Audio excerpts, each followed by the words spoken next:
I'm Dawson Schmidt here with the latest stories and developments in this week's Commodity Roundup on Trader PhD. Some USDA reports are returning from the grave despite the ongoing government shutdown.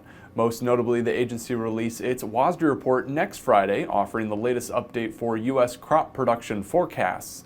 Speculation has leaned towards a lower yield bias for corn and soybeans following less than ideal conditions ahead of and during the harvest season.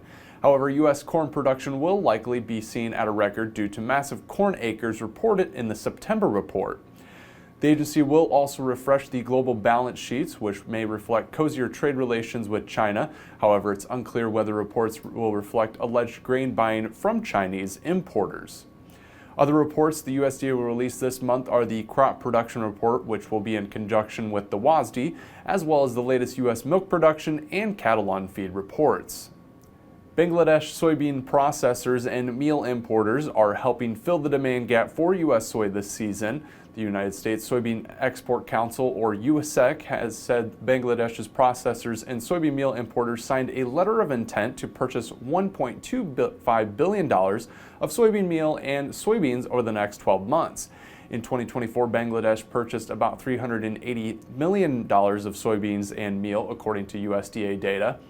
Importers have already begun shifting away from Brazil and Argentinian supplies to the U.S. USEC said shipments to Bangladesh jumped to roughly 400,000 tons in August and September, substantially larger than previous months. The strategic alliance comes as China announced that it is lowering tariffs on U.S. ag imports, which is expected to propel soybean exports back towards previous years. While exports to Bangladesh wouldn't fully replace Chinese demand, it could become a more reliable buyer as the country works towards achieving better food security.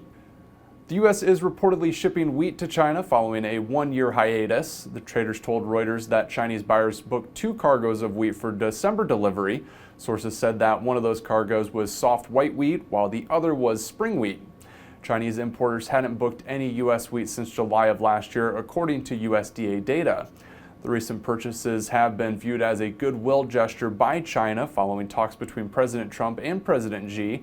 U.S. wheat is also not the cheapest relative to other global exporters.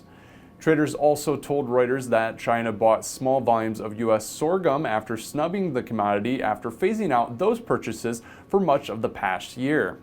Thanks for watching. I'm Dawson Schmidt, and this has been Trader PhD.